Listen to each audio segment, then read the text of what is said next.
ஹாஸ்பிட்டலுக்கான details எல்லாமே அன்னபூர்ணி கிட்ட நம்ம சிவா தராரு. உடனே அன்னபூர்ணி அவங்க கிட்ட இருக்க மொத்த நகையும் குடுக்குறாங்க. "இந்தாப்பா இத வச்சு உன்னோட ஹாஸ்பிட்டல நடத்து" அப்படின்னு சொல்லிட்டு குடுக்குறாங்க. அத பார்த்துட்டு வேண்டாம் நான் லோனுக்கு ஏற்பாடு பண்ணிக்கிறேன் பெரியம்மா அப்படி சொல்றாங்க.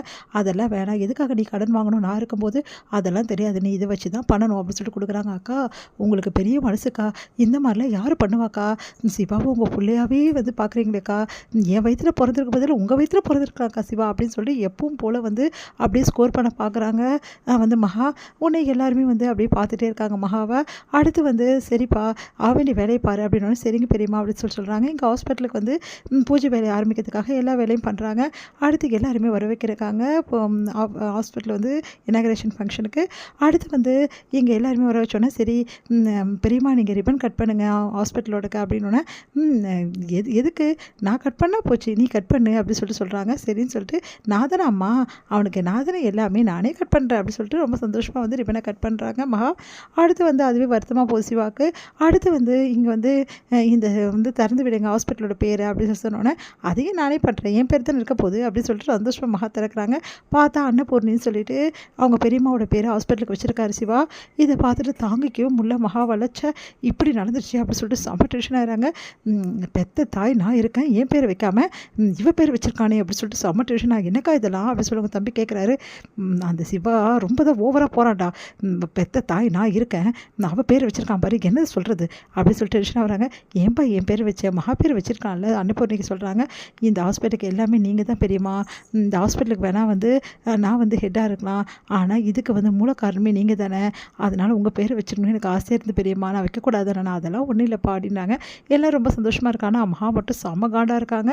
எந்த சூழ்நிலை ஹாஸ்பிட்டலுக்கான எல்லாமே சுற்றி காட்டிகிட்டே இருக்காங்க நம்ம சிவா. அடுத்து "சரிப்பா நல்லபடியாக ஹாஸ்பிட்டல் நடத்துன்னு" சொல்லிட்டு எல்லாம் ஆசீர்வாதம் பண்ணிட்டு கிளம்புறாங்க. ஆனால் நம்ம சிந்து மட்டும் "என்ன சிந்து நீ போகலையா?" அப்படின்னு. "நான் எப்படி போக முடியும்? இது நம்ம ஹாஸ்பிட்டலில் நான் இருக்க தான் செய்வீங்க டாக்டர், நான் இருக்கக்கூடாதா?" "இருக்கலாம் சிந்து, நானும் கற்றுக்கிறேன் எல்லாமே. என்ன டாக்டர் தொழிலை கற்றுக்க போறியா? நான் தான் ஆல்ரெடி டாக்டர் ஆகிட்டேனே, நீ டாக்டர் ஆகிட்டியா?" "ஆமாம், டாக்டரோட பொண்டாட்டி டாக்டர் தானே, எல்லோரும் என்ன சொல்லுவாங்க, டாக்டர் அம்மான்னு தான் சொல்லுவாங்க." உடனே சிரிக்கிறாரு. "பொண்ணு" அப்படி சொல்லிட்டு 2 பேரும் சந்தோஷமாக பேசிகிட்டு இருக்காங்க. அப்போ கரெக்டாக ஸ்னேகா ஒரு பெரிய பொக்கையோடு அங்கே வராங்க. அதை பார்த்துட்டு "இவ எதுக்கு இங்கே வந்தா?" அப்படி சொல்லிட்டு அப்படியே பார்க்குறாங்க. "என்ன ஸ்னேகா நீ எதுக்கு வந்திருப்பேன்? உன்னை கங்க்ராட்ஸ் பண்ண தான் வந்திருக்கேன். எங்களுக்கு எதிராக ஒரு ஹாஸ்பிட்டல் ஆரம்பிச்சிருக்கல, இந்த சிவா கங்க்ராட்ஸ்" அப்படின்னு அதை வாங்கி பக்கத்தில் வைக்கிறாரு. வச்சுட்டு "உனக்கு என்ன வேணும், எதுக்காக வந்த?" அப்படின்னோடனே "பொறாம தாங்க புள்ள, அதனால தான் வந்திருக்கா" அப்படின்றாங்க. "ஏய் சிந்து, நான் ஒன்றும் அதுக்காக வரல. எனக்கு பொறாமலாம் ஒன்றும் கிடையாது. ஏன்னா எங்கள் ஹாஸ்பிட்டலோட உங்கள் ஹாஸ்பிட்டல் வளரவே முடியாது, வளரவும் நான் விட மாட்டேன்.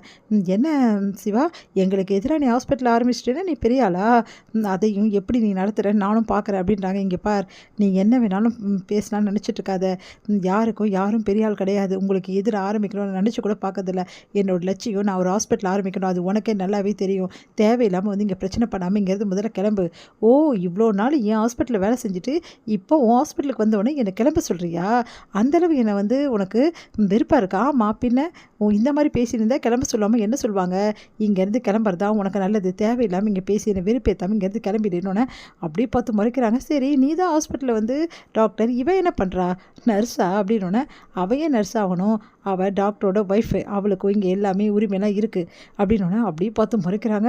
"என்ன சிவா, ரொம்ப ஓவராக தான் நீ தான் ரொம்ப ஓவராக போயிட்டுருக்க. இங்கே பாரு, உன் அப்பா மூஞ்சுக்காக தான் விடுற மாதிரி எது இங்கேருந்து கிளம்பி போயிடு" அப்படின்னோடனே அப்படியே பார்த்து முறைக்கிறாங்க. "பார்க்கலாம் சிவா, எப்படி நீ இந்த ஹாஸ்பிட்டலில் நடத்துகிறேன்னு நானும் பார்க்குறேன். பாரு, ஐ எம் வெயிட்டிங்" அப்படின்றாரு. அது கேட்டு செம்ம டென்ஷன் ஆயிடுறாங்க. "பார்த்துக்கிறேன், உங்கள் 2 பேருமே பார்த்துக்கிறேன். இவ எப்படி உன் கூட வாழ்கிறா, இந்த ஹாஸ்பிட்டல் நீ எப்படி நடத்துகிற, எல்லாத்தையும் நான் பார்த்துக்கிறேன். உன்னை நடத்த விட மாட்டேன் இந்த ஹாஸ்பிட்டலில்" அப்படி சொல்லிட்டு அங்கேருந்து கிளம்புறாங்க. "என்ன டாக்டர், இது ஸ்னேகா இப்படிலாம் பண்ணுறா?" அப்படின்னோடனே "அவள் அப்படி தான் பண்ணுவான்னு எனக்கு நல்லாவே தெரியும் சிந்து, நான் பார்த்துக்கிறேன் விடு. எனக்கு என்னமோ நீ பயப்படாத சிந்து, எதுவாக இருந்தாலும் பார்த்துக்கலாம். நம்மக்கிட்ட நேர்மை இருக்குது, அதனால் எந்த பயமும் கிடையாது. அதனால் நான் தைரியமாக வேலை செய்ய போகிறேன். அவள் என்ன பண்ணுறான்னு நான் சமாளிக்க ரெடியாக தான் இருக்கேன். நீ கவலைப்படாத சிந்து" அப்படின்னா கூட யோசனை பண்ணிட்டு சிந்து கவலையாயிடுறாங்க. என்ன பண்ண போகிறாளோ ஸ்னேகான்னு.